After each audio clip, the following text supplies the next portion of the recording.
on se retrouve aujourd'hui pour un petit point, un petit bilan à mi-parcours, pas tout à fait à mi-parcours, mais soit, du Cocorico Challenge. Donc c'est parti, on y va.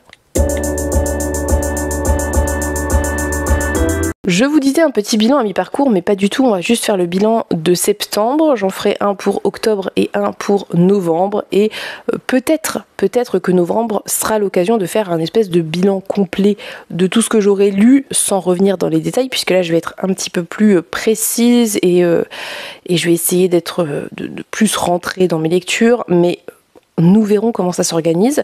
Beaucoup d'entre vous souhaitaient un bilan en cours de route, donc ça me semble un compromis plutôt intéressant, d'autant que faire ça en 3 vidéos me permettra de justement en plus donner mon avis sur les lectures que j'ai pu faire, et ça fera office de bilan partiel pour le mois de septembre. Je referai un bilan lecture pour les autres lectures, mais celui-ci n'arrivera clairement pas tout de suite, puisque je suis en train de tourner et de monter les bilans du mois de juin, je crois.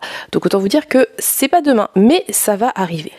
On va commencer par un tout petit point statistique. Ça va être très court et très concis, on va pas rentrer dans les détails. En gros, en septembre, j'ai lu 18 livres en tout confondu, et sur ces 18 livres, 8 étaient des romans graphiques francophones, et sur les 10 restants, il y a 6 mangas et 4 romans anglophones. Donc ça veut dire j'ai lu 11 romans en septembre, ce qui n'est pas trop mal honnêtement par rapport à la vie, c'est pas si mal, mais soit. Je ne vais pas rentrer dans plus de détails. Donc, j'ai lu 8 livres francophones. Sur ces 8 livres, un n'était pas dans ma palle. J'ai lu un graphique sur 8 livres et j'ai lu 5 autrices sur 8. Donc, les statistiques sont plutôt positives. Je suis assez contente de moi puisque d'une part, j'ai lu beaucoup de francophones en septembre. D'autre part, j'ai lu beaucoup d'autrices, et j'ai aussi réussi à mettre un graphique francophone. Alors il y en a plein des graphiques francophones, c'est juste que moi j'en ai pas plein dans ma palle. Je vais essayer d'en mettre à minima un par mois, ça serait pas mal. J'ai déjà lu celui d'octobre, peut-être que je pourrais en trouver d'autres parce que j'ai aussi d'autres choses en cours, et on verra pour novembre. Mais écoutez, je suis plutôt contente de mes petites statistiques. Comme vous vous en doutez, si ça rentre dans le cadre du Cocorico, ces 8 lectures étaient des lectures de SFFF, bien évidemment, mais j'ai lu différentes tranches d'âge, je pense qu'on peut dire, différents genres malgré tout, puisque il y avait de la fantasy par exemple, il y avait de l'historique fantastique, je sais pas comment on dit, il y avait de la réécriture mythologique, il y avait du fantastique tout court, un petit peu horrifique. Donc vraiment, j'ai lu des choses extrêmement différentes, ce qui est très chouette. J'ai lu du jeunesse, j'ai lu de l'adulte, du young adult. Donc j'ai lu de tout. Vous pourrez totalement retrouver votre compte dans ce bilan. Quel que soit le genre d'imaginaire que vous aimez, vous trouverez bien quelque chose pour vous plaire, je pense. J'ai commencé le mois de septembre avec la lecture de Magie et Sentiments d'Ariel Holz, qui était un Explora-livre d'il y a 1000 ans. J'étais extrêmement en retard. Je lui ai mis la note de 3,5 sur 5. Je vous en avais parlé. Pourquoi je lui ai mis 3,5? Parce que c'était un chouette bouquin. Je pense que en termes de romance young adult, c'est plutôt pas mal en fait.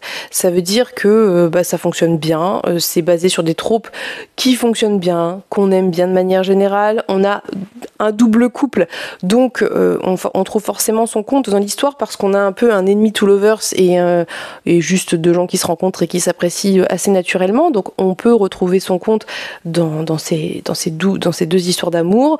Voilà, c'est chouette, c'est sympa. Mais pour moi, ça n'était pas... Comment vous dire ça? Parce que je veux pas déprécier ce roman qui n'est pas du tout mauvais, mais c'est pas ce que je recherche quand je lis Ariel Holz en fait. Moi, ce que je recherche quand je lis Ariel Holz, c'est quelque chose d'assez sombre, avec un univers un peu décalé, avec des personnages qui ont une personnalité assez différente de ce qu'on peut voir de manière générale, qui sont assez... originaux en fait, et là on est sur des personnages qui sont somme toute assez stéréotypés. L'univers n'est pas très sombre parce qu'on passe 80% du bouquin sur Terre et que c'est ambiance Jane Austen et compagnie, et que moi, vous le savez peut-être, ça n'est pas tellement mon délire, et que finalement le peu de temps qu'on passe sur la Lune, qui aurait pu être beaucoup plus intéressant selon mes critères et mes goûts, et c'est très court, ça dure pas très longtemps, donc voilà. Donc pourquoi je lui ai mis 3,5? Parce que c'était pas à la hauteur de mes attentes par rapport à ce que j'aime chez cet auteur, ce qui ne veut pas dire que c'est mauvais, ça reste surprenant, il y a des plot twists, en fait je pense que c'est un très bon livre pour le public cible, tout simplement, mais si vous avez déjà éculé les tropes de romance, de romantaisie, voilà, bah c'est peut-être pas très surprenant en termes de romance, et la romance prend quand même une part importante, c'est logique, c'est vendu comme tel, donc voilà, c'était sympa. C'était une bonne lecture. Voilà, c'était une lecture divertissante qui s'est bien lue. J'ai quand même retrouvé la plume que j'aime d'Ariel Holst, mais c'était pas aussi bon que ce à quoi je m'attendais, tout simplement. En septembre, j'ai également lu Le livre des âmes d'Alice Sola, qui est un ouvrage que j'avais précommandé suite à la vidéo sortie littéraire de Natcha.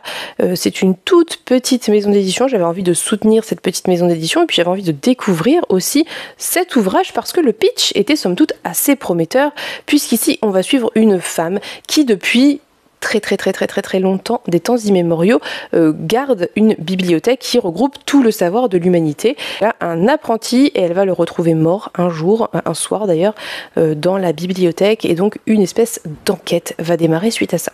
Donc vous l'aurez compris, c'est un espèce de thriller fantastique, un petit côté polar comme ça, et en même temps il y avait tout cet univers de fantasy qui était génial, que j'ai adoré, puisqu'on est dans une bibliothèque qui est vivante, avec des ouvrages qui ressentent des choses, qui s'expriment, qui ont des traumatismes, avec vraiment cette ambiance qu'on aime quand on aime les bibliothèques et la lecture. Vraiment l'ambiance était géniale, j'ai adoré tout ce qui tourne autour des livres, c'était très chouette. L'enquête était sympa, mais honnêtement, donc je vous ai pas dit, je lui ai mis 3. Je lui ai mis 3 parce que c'était une lecture, c'était une bonne lecture, c'était une lecture sympa, mais c'était peut-être un peu court, ça allait un peu vite, il y avait une petite répétition qui m'a un peu agacée, je vous cache pas, qui m'a dérangée en fait. Je sais que les répétitions en soi ça arrive, hein, les erreurs de correction, mais là c'était volontaire parce que tout au long du bouquin, l'héroïne, on l'appelle, enfin elle est appelée par la narratrice, le narrateur, la belle dame, et je trouve que c'est le truc le moins naturel du monde comme groupe nominal pour parler de quelqu'un, donc ça m'a un peu dérangée, à chaque fois ça me faisait un peu lever les yeux au ciel, donc la première fois ça va, la deuxième bon, la troisième voilà, et puis à la fin j'en avais un peu marre, je trouvais ça un peu ridicule, donc ça c'est le petit point négatif qui n'est pas grand chose, et je sais que plein de gens ça les dérangeront pas, moi je vous le dis parce que vraiment autant parfois je passe à côté des répétitions, je vois pas les erreurs et tout, autant là ça m'a un peu agacée, voilà, mais bon, c'est pas très grave, l'histoire était sympa, l'enquête était sympa, j'ai beaucoup aimé la protagoniste principale, mais l'ensemble en fait manquait peut-être un peu de consistance, et du coup c'était une bonne lecture sans plus. Je vous invite à découvrir parce que je suis persuadée que ça plaira à plein de gens, je pense notamment aux gens peut-être qui ont aimé Sorcery of Thorn, ce genre de choses, pour l'ambiance en tout cas, hein, pas pour la romance parce qu'on n'a pas de romance ici, ça peut vous plaire, donc peut-être penchez-vous dessus parce que quitte à lire ce genre de bouquin, autant lire ceux écrits par une autrice francophone et valoriser le travail des auteurisses françaises. Donc voilà, je n'ai pas grand chose à en dire de plus. C'était une petite lecture sympathique, ça a fait le job, c'était divertissant, puis peut-être que j'en demandais pas plus non plus, donc c'était très bien, et c'était très bien pour ce que j'en attendais. Ensuite, avec Emmeline, nous avons lu Quand vient la horde d'Aurélie Luong, qui est à l'origine publié chez Scrineo, que j'avais reçu en service de presse de la part de chez Folio. J'adorais la couverture, de toute façon je vous remets les couvertures, j'ai pas eu le courage de sortir les bouquins évidemment, mais je vous remets les images comme d'hab. Sachez cependant que c'est de la dark fantasy, et que même si 90% du livre va vous laisser penser que ça va, ça passe, il y a vraiment à la fin des scènes extrêmement trigger, très dur à lire, très visuelle et descriptive, donc je vous préviens, ne vous laissez pas berner par les 85-90 premiers pourcents qui sont sombres sans être insurmontables. La fin est assez hardcore. J'ai adoré ce bouquin, je lui ai mis 4,5 sur 5, c'est pas un coup de cœur, mais on n'était pas loin, on était vraiment pas loin, parce que c'était très bon, c'était très bien écrit. Je trouve qu'Aurélie Luong gère avec une finesse vraiment très particulière, avec vraiment beaucoup de finesse, d'acuité, son rythme, on dirait qu'elle parvient à sentir avec beaucoup de perspicacité quand il faut que ça accélère, quand il faut que ça ralentisse. Enfin, il y a quelque chose d'extrêmement fin dans ce travail de rythme et d'écriture. Les personnages sont intéressants parce que, comme dans toute bonne dark fantasy, ils sont gris. Ils ne sont pas tout à fait méchants, pas tout à fait gentils, même si tous plus ou moins détestables parce qu'ils font des choses pas très bien. C'était vraiment un très bon livre. C'était très intéressant. Le contexte joue beaucoup dans mon appréciation parce que j'étais ravie de lire de la dark fantasy qui ne soit pas médiévale occidentale, mais du coup plutôt médiévale coréenne, en tout cas ça se passe en Corée ou l'équivalent imaginaire de la Corée, et j'ai trouvé ça génial parce que ça change, ça crée un contexte différent, une culture différente, ça apporte des mots de vocabulaire différents, ça crée vraiment quelque chose de particulier qui fait que vous êtes totalement immergé dans cette histoire et que c'est difficile d'en sortir la tête et de respirer. C'était vraiment très bon. Franchement, je sais pas quoi vous en dire de plus, si ce n'est que c'est une lecture qui se fait un peu en apnée et l'autrice vous porte le coup final vers la fin et elle vous poignarde le cœur et c'était incroyablement intelligent, bien écrit. Et somme toute, je pense que je peux vous dire que c'est cette fin très dure et très violente qui fait que ce livre est excellent parce que l'autrice tisse quelque chose pendant tout le long du bouquin avec ce personnage principal qui est lacéré et détruit à la fin, et c'est en ça que c'est de la très bonne dark fantasy. Autre bouquin, autre genre, j'ai lu Amitié fantôme de Morgan Stankiewicz, qui est donc le livre qui n'était pas dans ma palle du Cocorico, mais qui était dans ma palle du Pack, donc c'est pas grave. Et puis de toute façon, ça fonctionne, hein, puisque je ne savais pas, je n'étais pas sûre. C'est Marion qui me l'a dit parce je l'ai lu avec Marion et qu'elle était un petit peu plus avancée que moi. Il y a une dimension fantastique effectivement, pour laquelle j'étais pas sûre au début, mais qui se révèle par la suite exister. Donc le livre rentre dans le Cocorico. Amitié fantôme, c'est l'histoire d'une jeune femme, je ne sais pas, elle a la trentaine, quelque chose comme ça, qui perd sa meilleure amie. Donc le début, c'est elle et sa meilleure amie qui font une petite soirée toutes les deux pour discuter d'un événement qui vient d'arriver à sa meilleure amie Ivy, et le lendemain elle reçoit un appel du fiancé d'Ivy qui lui dit qu'elle s'est fait renverser par une voiture en rentrant de chez elle et qu'elle est morte. Et donc tout le livre va parler de cette relation entre Ivy et notre protagoniste, dont je ne sais évidemment plus le prénom, hein, sinon c'est pas drôle, et va parler du deuil en fait. Et donc ce qui était très bien fait et que j'ai beaucoup aimé déjà, c'est le postulat de base, partir d'une relation d'amitié aussi forte qu'on appelle de l'amour, hein. Je veux dire, moi j'aime ça quand on ose mettre des mots forts sur des relations qui ne sont pas des relations amoureuses, et c'est ce que fait l'autrice. Et donc partir du postulat que la relation principale serait cette relation d'amitié qui finalement se révèle être une relation d'amitié a posteriori, puisque nous on va suivre différents épisodes de la vie de nos deux protagonistes. C'était génial. Autre postulat de base que j'ai adoré, hein, c'était que pour faire son deuil, je sais plus comment elle s'appelle, ça m'énerve, va décider de réaliser la liste des trucs à faire avant de mourir qu'elle avait écrit avec Ivy quand elles étaient adolescentes, et ça va la mener à faire des choses qui vont la sortir de son quotidien, qui vont la sortir de ses habitudes et qui vont l'aider à faire son deuil. Et c'était très bien fait. Je vous préviens tout de même qu'on va parler de tentative de suicide, on va parler de dépression, on va parler évidemment, hein, c'est une histoire de deuil, donc ça c'est pas évident, c'est pas facile psychologiquement.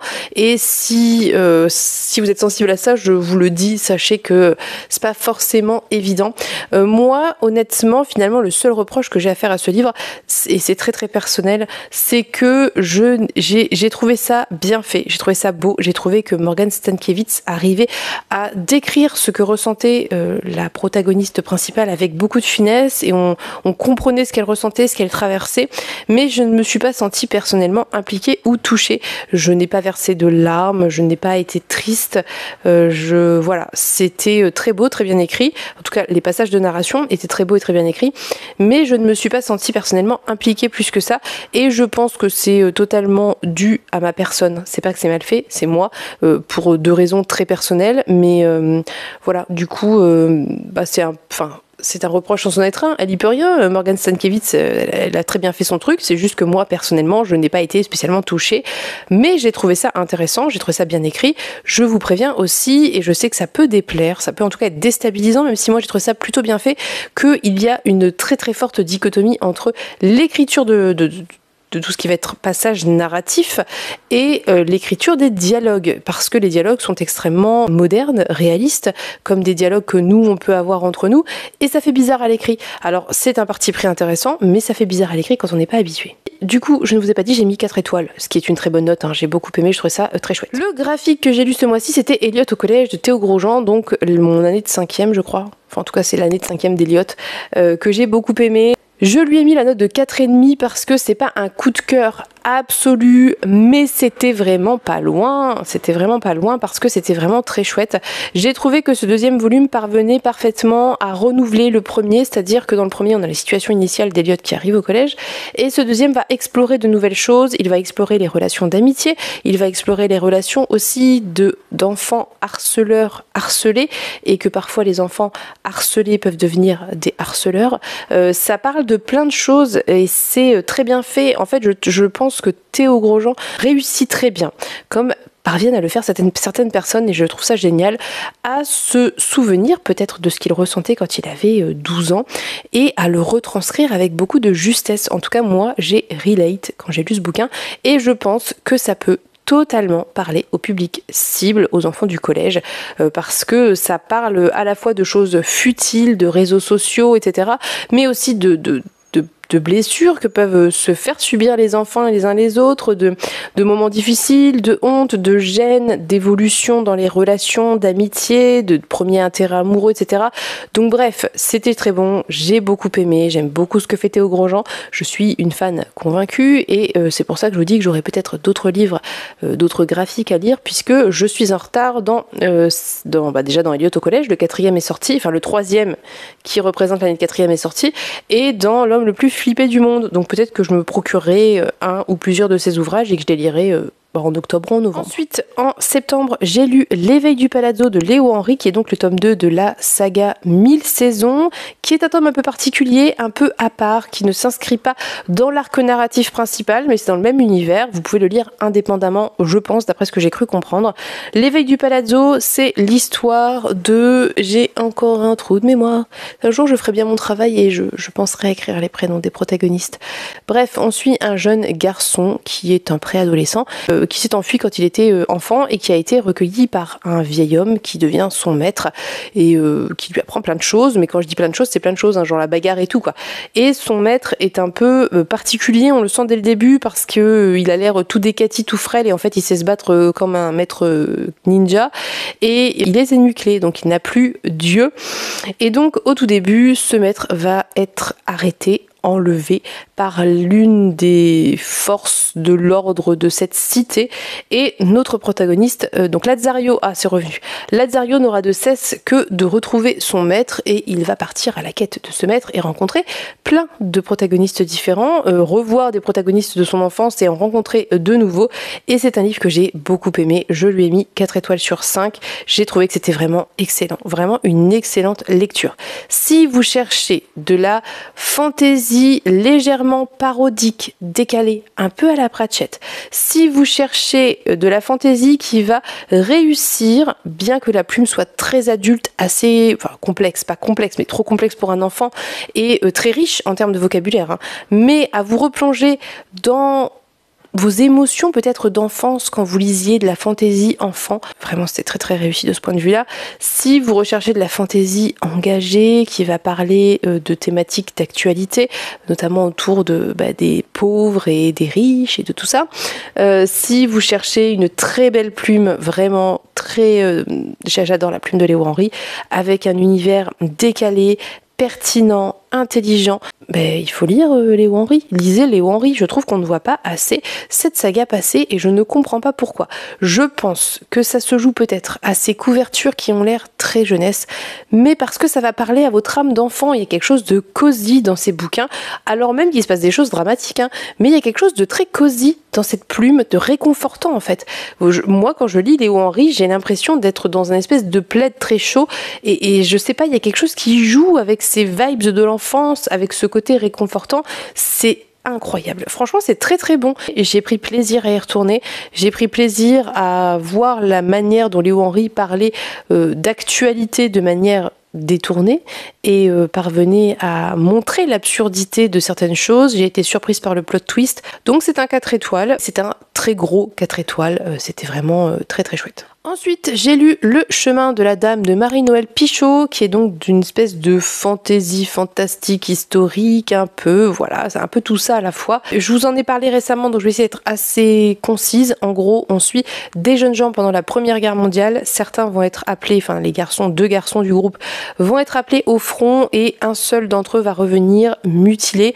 Et donc, on va suivre à la fois cet aspect-là, qui est un aspect hyper important, ce sentiment de sacrifice injuste, inutile, vain en fait, et tous les traumatismes qui peuvent découler du fait d'avoir vécu la guerre quand on a 17 ans. Et on va suivre tout un autre pan d'histoire relié à ça malgré tout, qui concerne un mythe de cette région de Bretagne où une dame verte erre dans les bois, enlève les enfants parce que quand elle était vivante, on l'a séparée de sa petite fille et on a laissé mourir sa petite fille et donc elle recherche un enfant de remplacement. C'est un livre qui démarre sur quelque chose d'assez historique, assez classique, pas trop fantastique et qui va tomber peu à peu dans cet aspect-là, l'aspect conte, légende bretonne, et c'était vraiment très chouette. Je vous en ai très longuement parlé parce que c'est un livre qui est très riche, très dense, c'est compliqué de tout vous résumer en très peu de mots. Il y a à la fois un aspect un peu enquête qui est assez haletant, qui fonctionnera très bien pour le public cible, il y a tout ce contexte historique qui est très réussi, très important et utilisé avec intelligence, c'est pas juste un contexte pour dire il y a un contexte, il y a tout ce côté mythe et légendes et contes qui apportent une ambiance différente, et on va basculer lentement dans cette ambiance qui était très réussie. Moi j'ai beaucoup aimé ce basculement très très lent, vous voyez, quand vous vous sentez glisser dans autre chose, ça c'était très chouette. Les thématiques abordées étaient hyper intelligemment abordées. On va parler de féminisme, on va parler d'avortement, on va parler de relations hommes-femmes, de société patriarcale, on va aussi parler de traumatisme, de syndrome post-traumatique, de mutilation, de différence, parce qu'on a des personnages qui sont différents. On a ce personnage qui est mutilé, qui a perdu un bras. On a un personnage qui bégaye et c'est un handicap social malheureusement de bégayer. Et d'autres choses, on va parler de relations de pouvoir, enfin bref. C'était très très bon, c'était très intelligent, J'étais ravie de lire un livre qui se passait dans un contexte de Première Guerre mondiale, qui est un contexte beaucoup trop peu traité, alors que c'est un moment de bascule pour la France en tout cas, notamment vis-à-vis de l'émancipation des femmes. Et voilà, c'était très chouette. J'ai mis 4 étoiles, j'ai beaucoup aimé. Dernière lecture, qu'est-ce que je parle? Je suis beaucoup trop bavarde. J'ai lu Pantazileia de Flora Boukri, qui était un cadeau de Pénélope. Je lui ai mis la note de 3,5 sur 5 parce que c'est une bonne lecture. Mais il y avait des défauts à mon sens. Mais en même temps, ça fait très bien le job pour une introduction dans la mythologie. Et c'est ce qu'est ce livre. Donc, Pantazileia, on va suivre tout simplement Pantazileia, qui est la princesse Amazone, qui va être appelée à Troie par Artémis. Elle va être envoyée, elle, avec un petit contingent d'Amazones à Troie, par Artémis pour défendre Troie, voilà, et pour battre potentiellement les Grecs, voilà. Et on va suivre donc l'histoire de Pantazileia. C'est découpé comme toujours avec Flora Boukri en 3 parties. Le point de vue de Pantazileia, le point de vue de sa sœur qui s'appelle, je crois, Hippolyte, et le point de vue d'Achille, Achilleus. Vous remarquerez que je retiens mieux les prénoms des protagonistes compliqués que les prénoms faciles, c'est terrible. Bref, donc on va suivre ces 3 points de vue qui vont mener à la réalisation du mythe que l'on connaît. Donc Pantasilea qui va être envoyée à Troie avec d'autres Amazones et qui va être tuée par Achille au pied des murs de Troie. Voilà. Ce que j'ai aimé, c'est que comme toujours avec Flora Boukri, c'est une revisite intelligente du mythe. C'est une revisite qui permet, tout en reprenant exactement le cadre du mythe d'origine, d'avoir des explications différentes. En fait, les différences entre le mythe de base et ce que Flora Boukri écrit, c'est ce qui se passe dans la tête des protagonistes. Ça veut dire qu'une même action, selon comment elle est choisie, pensée et vécue, ça fait pas du tout la même chose. Donc, dans le mythe de base, en gros, c'est juste que Pantasilea est orgueilleuse, elle fait la maline, elle se fait buter. C'est pas du tout le cas, évidemment, chez Flora Boukri, c'est beaucoup plus intelligent que ça. Ce que je reproche un petit peu à Pantasilea, c'était déjà un petit peu le cas avec Ariane, c'est que finalement, je trouve qu'il n'y a pas assez de dénonciation des protagonistes masculins. Alors, je comprends pourquoi. Je comprends l'objectif de l'autrice avec ces mythes, et donc c'est un reproche sans en être un. C'est parce que moi, forcément, je lis tellement de réécriture mythologique que maintenant j'ai des attentes un petit peu plus pointues, mais je comprends ce que veut faire l'autrice. Elle veut pas faire quelque chose qui soit trop différent des mythes de base, elle veut juste apporter cette nuance et cette subtilité qui permet de voir les femmes différemment et pas forcément les hommes en fait. Mais c'est vrai que il y a certains des protagonistes qui mériteraient un traitement différent. Je pense par exemple à Agamemnon qui est un peu unanimement vu comme le roi des enflures, le roi des crevards. Et ici, peut-être qu'il n'est pas assez dénoncé. Peut-être certains personnages. J'étais pas forcément d'accord avec la vision des protagonistes masculins. Mais ça m'est propre. J'ai aussi un petit peu déploré le choix qu'elle a fait concernant Hélène. Moi, je trouve que si on est dans une démarche féministe, il faut arrêter de traiter Hélène comme la reine des pestes. Faut pas oublier qu'Hélène n'a pas tellement eu le choix. C'est-à-dire qu'à partir du moment où Aphrodite a dit tu seras le prix de Paris, à quel moment elle peut dire non, j'ai pas envie quoi. Donc le traitement d'Hélène, je pense que c'est ça qui m'a le plus dérangé en fait finalement, c'est que si Flora Boukri voulait faire quelque chose d'un peu plus féministe, ça aurait été à minima, et à défaut de voir les hommes autrement, ça aurait été intelligent de peut-être créer une Hélène un peu moins garce, voilà. Mais si vous avez des enfants qui font de la mythologie à l'école où on va leur présenter Zeus comme le papa des dieux avec une grande barbe blanche et on va vous leur présenter Achille comme le super héros machin bidule, les bouquins de Flora Boukri, dont Pantasilea, sont des très bons contrepoints qui permettent de voir les choses différemment et de voir les choses différemment du point de vue des protagonistes que l'on suit. C'était pareil pour Ariane. Voilà, vous en faites ce que vous voulez. Moi, je suis contente de les découvrir. Je les garde parce que je les ferai lire à mes enfants quand ils étudieront la mythologie classique avec le point de vue classique sur la mythologie. C'est tout pour ce bilan qui a duré très longtemps parce que je suis extrêmement bavarde. J'ai du mal à aller à l'essentiel. Je suis hyper admirative des autres personnes sur YouTube qui arrivent à être très concises, efficaces, factuelles, à résumer leur avis en 3 phrases et c'est fini. Et on a compris ce qu'elle voulait dire. Moi, je parle et voilà, après j'ai du montage à faire. Bref, n'hésitez pas à me dire si certains des livres dont j'ai parlé vous font envie, ce que vous en avez pensé. Encore une fois, et comme à chaque fois, je vous remercie pour votre soutien sous les vidéos, par les likes, les commentaires, les partages, tout ça.